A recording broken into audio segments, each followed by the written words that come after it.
प्यारे बच्चों, आशा करता हूँ कि आप सभी अपने घर पर सुरक्षित एवं स्वस्थ हों। आज हम बच्चों हिंदी में व्याकरण का एक बहुत ही रोचक विषय क्रिया के बारे में पढ़ने जा रहे हैं। तो आओ बच्चों, पहले हम क्रिया के बारे में जानते हैं।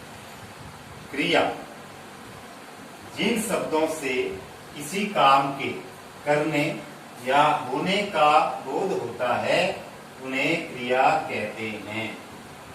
जिन शब्दों से किसी काम के करने या होने का पता चलता है उन्हें क्रिया कहते हैं।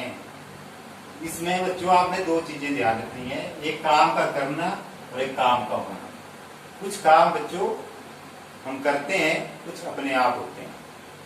जैसे काम हम करते से पढ़ना, लिखना, खाना, पीना, उठना, बैठना, जागना, सोना, ये सारी ऐसी क्रियाएं हैं जो हम खुद करते हैं। और कुछ ऐसी क्रियाएं होती हैं जो खुद हो जाती हैं, जैसे पलकें झपकना, नदी का बहना, फूलों का खिलना। ये ऐसी क्रियाएं हैं या काम है जो खुद हो जाते हैं। तो इसमें जो है बच्चों, क्रिया में आपने दो चीजों का ध्यान रखना है, काम का करना और काम का होना। तो क्रिया किसे कहते हैं? जिन शब्दों से किसी काम के करने या होने का बोध होता है उन्हें क्रिया कहते हैं। अब बच्चों क्रिया के प्रकार, क्रिया के भेद। क्रिया के बच्चों दो भेद होते हैं। कितने भेद होते हैं बच्चों? दो भेद होते हैं। पहला होता है सकर्मक क्रिया। जिस क्रिया में कर्म होता है उसे सकर्मक क्रिया कहते हैं। जिस क्रिया में कर्म होता है उसे सकर्मक क्रिया कहते हैं। जैसे बच्चों मैं बोल रहा हूं राम सेब खा रहा है। इस वाक्य में बच्चों राम जो है कर्ता, खा रहा है जो वाक्य जो है ये क्रिया है, ठीक है। और इसमें कर्म कहाँ पे है? आपने जो है खा रहा के क्रिया के साथ क्या लगा देना है। अगर आपको उत्तर मिल जाता है, जो उत्तर मिलता है वही कर्म होता है। तो बच्चों राम क्या खा रहा है? सेब खा रहा है, तो सेब क्या है आपका कर्म। तो ये कौन सी क्रिया होगी बच्चों? सकर्मक क्रिया होगी। जिस क्रिया में कर्म होता है वह सकर्मक क्रिया कहलाती है। दूसरा इसका भेद है अकर्मक क्रिया। जिस क्रिया में कर्म नहीं होता वह अकर्मक क्रिया कहलाती है। जिस क्रिया में कर्म ना हो वह अकर्मक क्रिया कहलाती है। जैसे मैं बोल रहा हूं बच्चों कविता सो रही है, तो बच्चों कविता सो रही है, इसमें कविता करता है, सो रही है क्रिया है, लेकिन इसमें कर्म नहीं है। क्या सो रही है? कोई उत्तर नहीं मिल रहा है, मतलब यहाँ कोई कर्म नहीं, ठीक है। तो अकर्मक क्रिया किसे कहते हैं बच्चों? जिस क्रिया में कोई कर्म ना हो उसे अकर्मक क्रिया कहते हैं।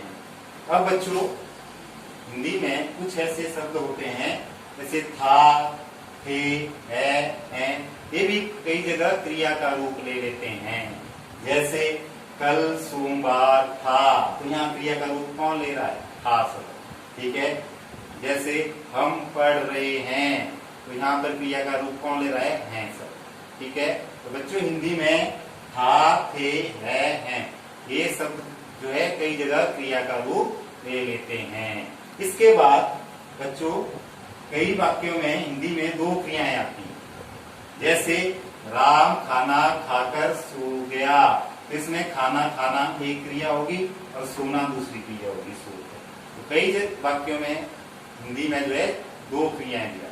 इस बात का आपने विशेष तौर पर ध्यान रखना। इसके बाद एक और विशेष बात आपने ध्यान में रखनी है कि दो कर्म वाली क्रियाएं भी हिंदी में पाई जाती हैं। जिन क्रियाओं में दो कर्म होते हैं उसे द्विकर्मक क्रिया कहते हैं। जैसे कई वाक्यों में दो कर्म आते हैं, जैसे रवि ने मनोज को पुस्तक दी, तो इसमें आपने पता लगाना हो तो कैसे लगाना है बच्चों? किसे दिया? रवि ने किसे दिया? मनोज को दी। किसे दी? मनोज को दी। क्या दी? पुस्तक। किसे दी? क्या दी? मनोज को दी और पुस्तक दी। तो ये आपके दो कर्म हो गए। इसमें मनोज भी कर्म है और पुस्तक भी कर्म है। तो जिन क्रियाओं में दो कर्म होते हैं उसे द्विकर्मक क्रिया कहते हैं। तो बच्चों ये आज का हमारा विषय था क्रिया।